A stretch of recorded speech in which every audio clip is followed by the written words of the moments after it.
CoreGuard.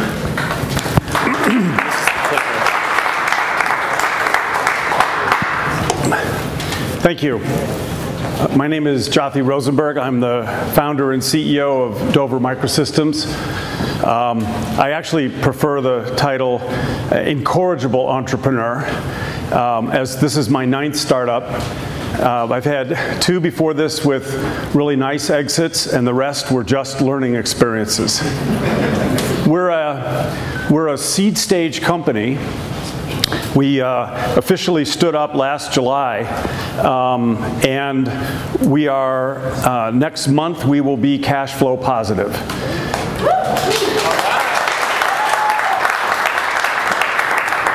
See, I did learn something. What we do is, well, we're focused on the problem of solving the cybersecurity attack problem, but not the way most people are. We're focused on solving it where the rubber hits the road, down at the hardware level. So I said we stood up in the company in July, but we've really been working on this for about 8.5 years. First, it was kicked off because of the Stuxnet attack. You may remember the first attack that went around the world and destroyed physical equipment.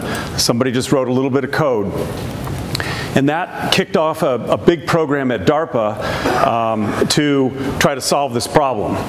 Obviously, they were interested in solving it for the military, but more broadly as well. That was a 4.5-year research program that several of us were leading.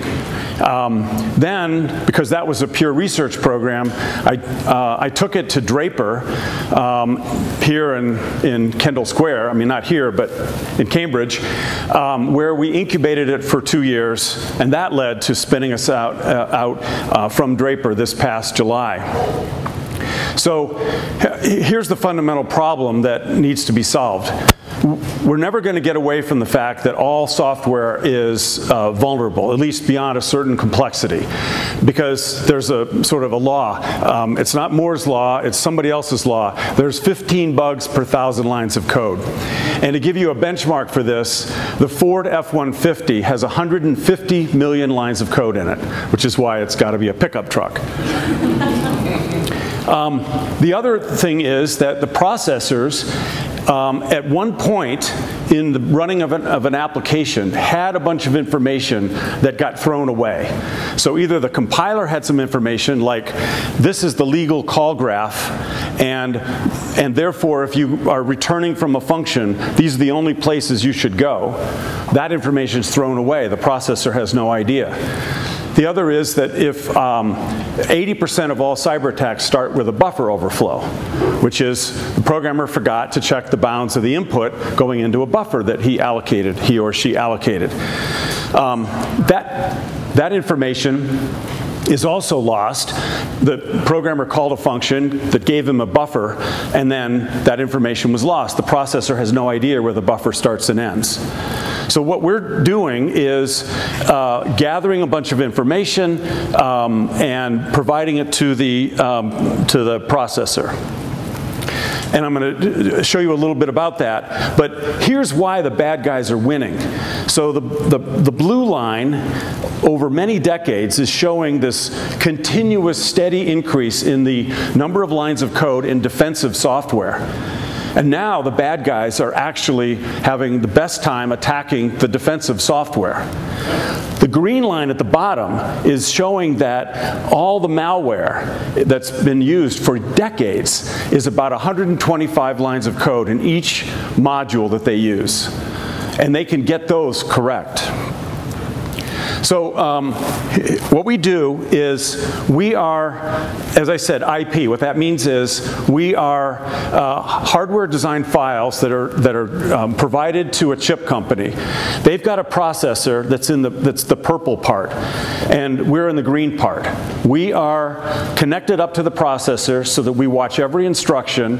We then have all that extra information, and we're able to apply policies to determine if that instruction is about to do anything wrong.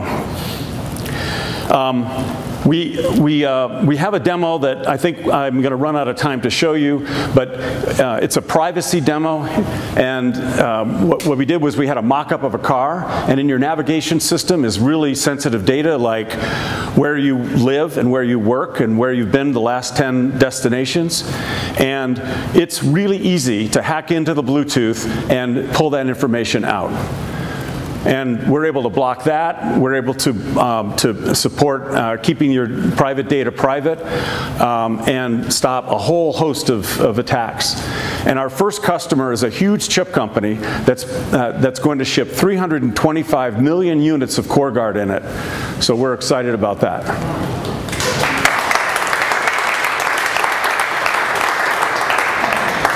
So now I'll take questions. Yes, sir. So, based on what you just said, this would potentially be able to address the processor faults that were found at the end of the year with the Pentium on and the AMD processors. The question is about Spectre and Meltdown, and could we stop those? So the answer is partially, because the guys that did those attacks had to actually install something on the processor that could then perform the next step. But they couldn't install that thing with CoreGuard on the chip. So we cannot fix a flaw in a processor, but we can, yes. How much resources they are going to use in the processor file? The resources, let me I'm going to repeat the question because I'm not sure I heard you. What's the performance penalty? The performance and the resources used by the processor. Okay, so several questions about how much resource does this use. So most of our policies use less than 1% overhead. Very fast, okay? So we do not slow down the processor very much at all.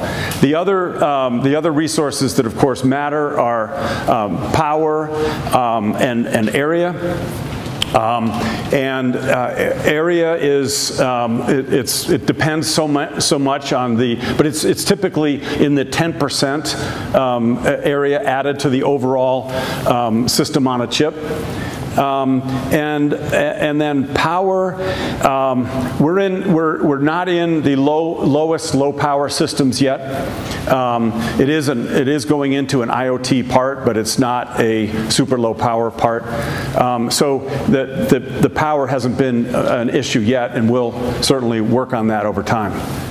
Yes, sir. You mentioned these code trees and the compilers. So do you need to have special compiler options?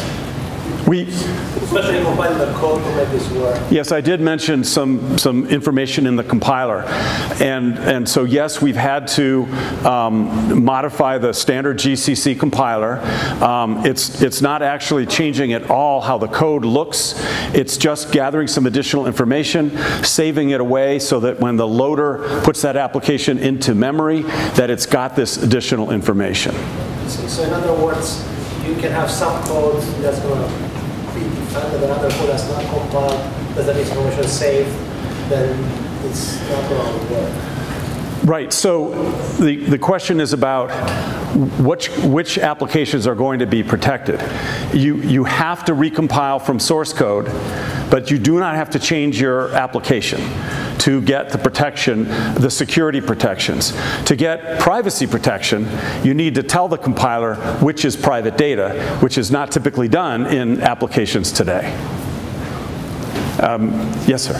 So if I understand correctly, you're using the compiler metadata to determine what the programmer's intended behavior is in the program, and then any behavior that deviates from the intended behaviors, which are flagging and not allowed. So it's not exactly that we're trying to